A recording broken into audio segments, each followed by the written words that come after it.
कि एनडीए का अगला वाइस प्रेसिडेंट उम्मीदवार कौन हो सकता है। क्या विपक्ष इस बार कोई बड़ा सरप्राइज देगा?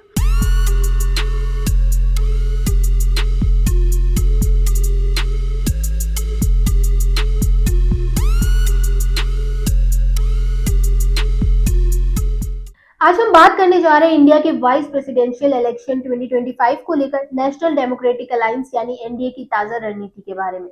हाल ही में एक बड़ी खबर सामने आई है कि एनडीए ने उपराष्ट्रपति पद के उम्मीदवार को चुनने के लिए अपनी रणनीति तैयार कर ली है और जल्द ही उम्मीदवार के नाम का ऐलान हो सकता है।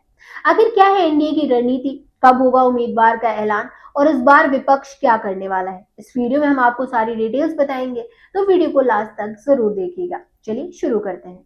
और अगर आपको हमारा कंटेंट पसंद आता है तो वीडियो को लाइक करें, शेयर करें और चैनल को सब्सक्राइब करना ना भूलें।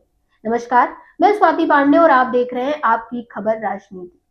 वाइस प्रेसिडेंशियल इलेक्शन की बात तब शुरू हुई जब मौजूदा उपराष्ट्रपति जगदीप धनखड़ ने 21 जुलाई 2025 को अपने पद से इस्तीफा दे दिया। उन्होंने स्वास्थ्य कारणों का हवाला देकर ये कदम उठाया, जिसके बाद से ही ये पद खाली है। इंडिया के कॉन्स्टिट्यूशन के अकॉर्डिंग उपराष्ट्रपति का कार्यकाल 5 साल का होता है, लेकिन अगर बीच में इस्तीफा हो जाए तो नया वाइस प्रेसिडेंट पूरा 5 साल का कार्यकाल पूरा करता है। इस बार वाइस प्रेसिडेंट का चुनाव 9 सितंबर 2025 को होना तय हुआ है और नामांकन की आखिरी तारीख है 21 अगस्त।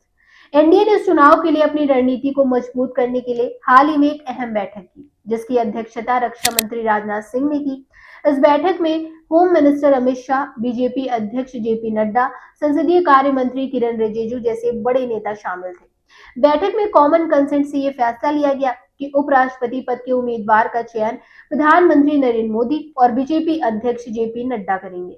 किरण रिजिजू ने प्रेस कॉन्फ्रेंस में कहा कि पीएम मोदी और नड्डा जो भी नाम तय करेंगे उसे एनडीए के सबसे सहयोगी दल स्वीकार करेंगे। इसके साथ ही एनडीए ने अपने सांसदों को वोटिंग प्रोसेस के लिए ट्रेनिंग देने का भी फैसला किया है, क्योंकि वाइस प्रेसिडेंट का चुनाव सीक्रेट बैलेट के जरिए होता है और इसमें कोई पार्टी व्हिप लागू नहीं होता। एनडीए सुनिश्चित करना चाहता है कि वोटिंग के दौरान कोई गलती ना हो और उनके सांसदों के वोट वैध रहें। सोर्सेज के मुताबिक एनडीए अपने उपराष्ट्रपति उम्मीदवार के नाम का ऐलान 17 अगस्त 2025 को कर सकता है।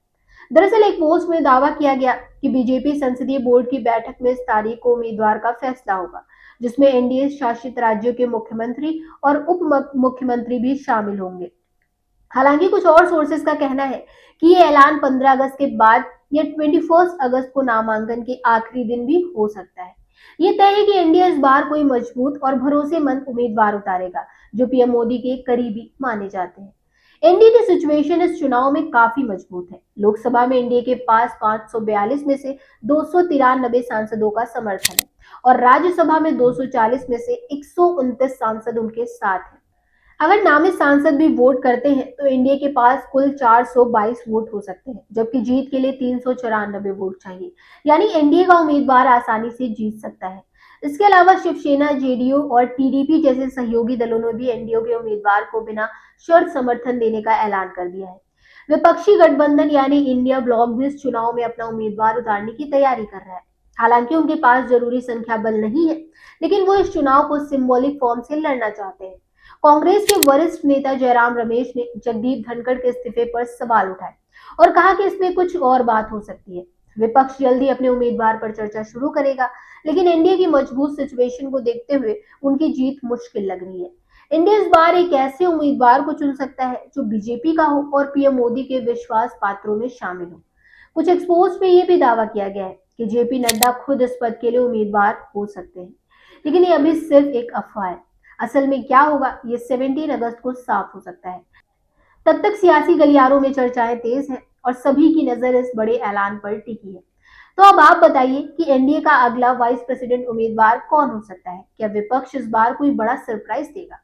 और क्या आपको लगता है कि ये चुनाव भारतीय राजनीति में कोई बड़ा बदलाव लाएगा? अपनी राय कमेंट बॉक्स में जरूर शेयर करिएगा। अगर आपको ये वीडियो पसंद आया हो तो इसे लाइक करें, अपने दोस्तों के साथ शेयर करें और हमारे चैनल को सब्सक्राइब करना ना भूलें। मिलते हैं अगली वीडियो में, तब तक के लिए गुड बाय।